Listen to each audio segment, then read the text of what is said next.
A educação atual, mesmo a de muitos cristãos, está preparando as crianças para se tornarem deprimidas, entediadas e materialistas, que encontram alegria apenas em uma vida material de sexo e dinheiro. Sabe por quê? Por conta dos livros que você está dando para o seu filho. Não, e não pense com isso que eu estou me referindo apenas a livros pervertidos ou livros que narram mentiras. Os livros verdadeiros.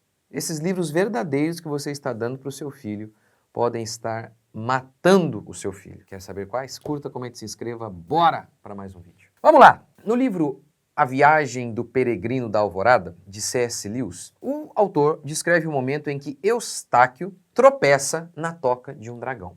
Mas ele não sabia que tipo de lugar era aquele. A maioria de nós já sabe o que se pode encontrar numa toca de dragão. Mas como eu disse, Eustáquio havia lido apenas os livros errados, que tinham muito a dizer sobre exportações e importações, sobre política e escoamento de água, mas eram fracos em questão de dragões. Você, como a família de Eustáquio, só gosta de dar livros verdadeiros para o seu filho? Livros de dragão, de princesas, de unicórnios e bruxas são livros de mentira, não é? Meu Deus. Você então não deveria ficar surpreso com o fato de seu filho estar entediado. Não entende por que muitas crianças têm se tornado depressivas. Sim, os livros errados podem tornar o seu filho deprimido, entregue às paixões sexuais. Vem comigo.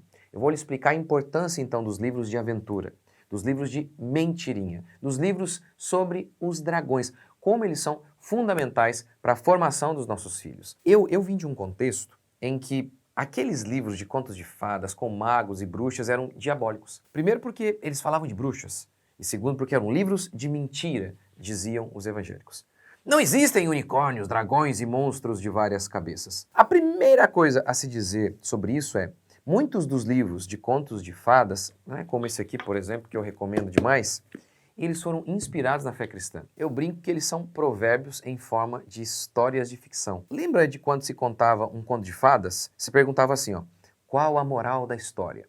Muitos hoje interpretam esse qual a moral da história como qual o sentido da história. Não está completamente errado isso, mas o sentido mesmo de qual a moral da história era qual é a lição moral aprendida com esta história. Mas pastor, e as histórias de dragão e de bruxa, de magia? Isso não é diabólico? Falar de bruxas? Não. Como você quer que as crianças tenham percepção do bem e do mal se não houver os magos do bem e os magos do mal? A Bíblia não fala de seres espetaculares, mágicos, como os anjos? E que há anjos bons e anjos maus? Então a ideia aí de retratar os magos do bem e os magos do mal, é para representar esses anjos celestiais, que são esses seres de fato, que são magos, que têm poderes que nós não temos. E para que os nossos filhos tenham percepção da realidade deste nosso mundo, um mundo de anjos bons e maus, um mundo de heróis e de homens malignos, a gente tem que retratar monstros e heróis também nos livros. Mas pastor, dragões não existem, ruas de ouro não existem. Eu quero é criar o meu filho com a verdade. O mundo da imaginação não existe para prover escapismo deste mundo, mas para explicar a nossa realidade, para nos ajudar a nos deslumbrarmos com este mundo. A princesa deslumbrante e a história de aventura servem para nos lembrarmos do deslumbramento que é ter uma esposa. Pois, coberta pela fuligem do dia a dia, com o rosto nu de seus defeitos, podemos achar que uma esposa é uma coisa comum, mas não é. As maçãs de ouro e os rios de vinho apenas nos lembram que as maçãs vermelhas e os rios com água são deslumbrantes. Apenas deixamos de vê-los assim. Ou seja, a imaginação, as histórias de imaginação de um mundo que não existe servem para nos lembrarmos das maravilhas deste mundo que existe. Na introdução do livro O Mágico de Oz, quem fez o prefácio explica bem a importância do mundo imaginário. As histórias servem para nos devolver, como que embrulhadas para presente, essa mesma vida que já temos. As histórias servem para nos devolver, como que embrulhada para presente, essa mesma vida que já temos, mas que pode, aos poucos, ter se acinzentado e enrijecido, cujas aparências materiais podem ter ganhado traços grossos demais para que consigamos enxergar sua maravilha e sua surpresa e a força espiritual que a sustenta. Os pais são os reis de um castelo, a tia tão distante, uma fada poderosa. Minhas filhas um dia eles estavam sentados na varanda do nosso apartamento, quando nós morávamos no apartamento. E aí eu falei, filha, vamos aqui, vamos almoçar. Não podemos, papai. Estamos no céu, voando de avião. O sofá era o avião delas. A linguagem da ficção é a linguagem das crianças. Na realidade, é a linguagem de todos nós. Afinal, por que você acha que as novelas, as séries e os filmes permanecem como produtos mais consumidos por adultos, que gastam longas horas na Netflix? Todos estamos sempre em busca de transcendência, de algo grandioso. E as grandes histórias nos ajudam a continuar assim, sonhadores, românticos e deslumbrados com a existência. Obviamente, aquelas histórias da Netflix, da Rede Globo, aquelas novelas, a maioria não presta, mas ainda assim prende a atenção das pessoas por conta de serem histórias, a ficção. Como que a ficção é a linguagem de todos nós? E para aqueles que dizem que não tem influência nenhuma, essas histórias de ficção da Rede Globo não moldam o comportamento? E tem mais, a linguagem das grandes histórias é a linguagem divina. Pegue a sua Bíblia aí.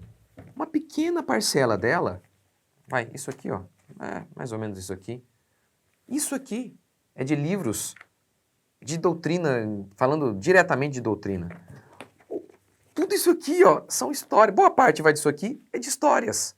De Gênesis a Deuteronômio, 5 livros ali, nós temos passagens diretas sobre mandamentos, mas nós temos muita história. As histórias dos reis, os evangelhos, as histórias de Jesus. A linguagem das grandes histórias é a linguagem divina. Deus é um contador de história. Deus ensina por meio de muralhas que caem com um grito, mar que se abre com um cajado e meninos que lutam contra gigantes.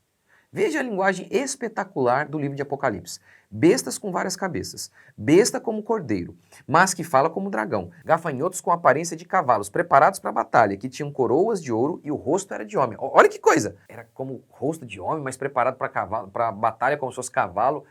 Não é uma coisa que a gente vê, essas coisas que a gente vê muito nos livros de contos de fadas, uma misturança lá, não é? É isso que a gente vê. A Jerusalém celestial é deslumbrante. Ruas de ouro, muralhas de diamante, rios mágicos, claros como cristal, uma árvore da vida esplendorosa bem no meio da cidade. O espetacular, que a gente vê muitas vezes aqui nesses contos, é aqui também descrito na Bíblia, a linguagem bíblica. Mas pastor, aqueles heróis com poderes espetaculares, derrotando exércitos inteiros sozinhos, não existem.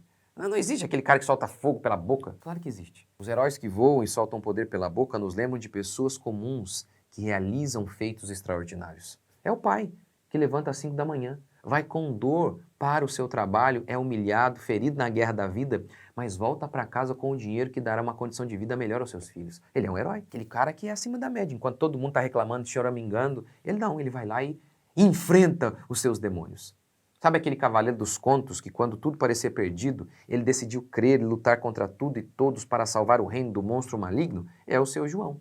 Quando deu tudo errado, a esperança foi embora, mesmo assim ele pensou, eu não posso desistir. Eu sou o rei do meu castelo, meus filhos precisam de mim. Os heróis nos estimulam a sonhar pelos grandes feitos. E aqui eu não estou falando de feitos grandes aos olhos do mundo. Os grandes feitos de justiça, os grandes feitos de amor pelo próximo. Como, por exemplo, de Davi, que luta contra um gigante. Como de tantos homens que lutaram, por exemplo, contra a escravidão, durante anos, contra algo que parecia impossível de ser vencido, contra gigantes. Então, o herói que voa, ele existe. Em cada homem comum que decide jamais desistir e ele continua lutando por aquilo que ele acredita, passando por cima de tudo e de todos para enfrentar os seus problemas por amor àqueles que são seus. Além disso, como um cristão que espera pelo maravilhoso, pelo mundo encantado da eternidade, que é a Jerusalém celestial, fundada com muralhas de diamantes, ruas de ouro e com guardas angelicais, pode não se maravilhar com o mundo encantado das fadas, dos doentes, das bruxas e dos heróis. Quem tirou da educação das crianças os livros das grandes histórias não foram os cristãos, foram os ateus. Eles não creem num mundo superior, um mundo encantado, numa nova Jerusalém encantada. Por isso, eles querem então tornar todo mundo como eles, simplesmente materialistas. Então, eu quero recomendar para vocês esses livros. A gente tem todos esses livros aqui na minha livraria, estão em promoção, o link está aqui, a gente fez um preço promocional para vocês. Esses aqui são os que eu estou lembrando aqui agora. O Fabuloso, esse aqui é maravilhoso. Ai, esse aqui todos os meus filhos adoraram. O Pinóquio. E o legal é o seguinte, todos esses livros aqui, esses aqui, ó, eu tenho resenha explicando. O Mágico de Oz também eu tenho resenha explicando. Vários contos deste livro eu tenho resenha aqui, tudo no YouTube. Vocês podem adquirir os livros e tem as resenhas explicando esses contos. E esses livros aqui. Por exemplo, Chapeuzinho Vermelho que tem aqui, A Bela e a Fera que tem aqui e que é maravilhoso. É maravilhoso. E você então pode educar os seus filhos através disso aqui. Tem também os clássicos, né? 1984, Admirável Mundo Novo, tudo eu tenho também resenha aqui. O Mercador de Veneza. E no meu curso Mente Cristã, a gente vai estudar alguns desses livros aí. Então, aproveitem a promoção e adquiram. O link está aqui na descrição. Eu ainda tenho a vontade de fazer um clube do livro com alguns desses livros aqui ou esse livro. Então, adquira aí, porque em breve a gente vai fazer um clube do livro aí. Eu tenho a intenção de fazer, por exemplo, com esse aqui, é um clube do livro, capítulo conto por conto, explicando conto por conto. Só aqui, meu amigo, você já tem educação de montão. E como eu explico no meu curso Homeschooling Alcance de Todos, boa parte da educação dos meus filhos eu faço assim. Quer dizer, a educação dos meus filhos é assim, né? É através dos grandes livros. É isso aí. Valeu, Deus abençoe, até a próxima.